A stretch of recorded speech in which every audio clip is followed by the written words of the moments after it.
Kupitia ukurasa wake wa mtandao wa kijamii wa X, wakili Boniface Mwabukusi ambaye pia ni rais wa TLS amesema kandanda hoye.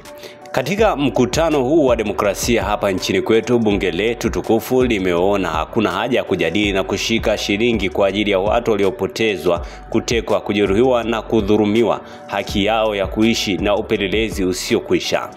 Hawana muda wa kujadili na kushika shilingi kuhusu utitiri wa mikataba iliyosainiwa kuhusu mali asili za Tanganyika na haijafikishwa bungeni kama sheria inavyotaka ili kujadiliwa.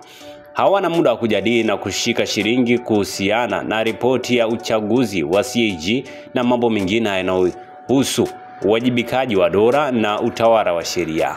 Hawashiki shilingi kwa wala kujadili shambulio la aibu la Father John Kitima wala kitendo cha kudhalimu cha kuvamiwa na kushikiliwa kwa Saidi Mparuka aka Mdude Nyagali. Tuko bize kujiandaa kupiga mbizi kwenye bwawa la petroli na sigara inayowaka mdomoni. Wanashika shilingi kwa sababu ya Simba na Yanga. Kwa hicho ndicho ambacho amekizungumza ndugu yetu wakili Boniface Mwabukusi kuhusiana na namna ambavyo yamekuwa yakijadiliwa huko bungeni. Asante kwa kuifuatilia Baharia TV. Usisahau kulike, kusubscribe, kucomment na kushare.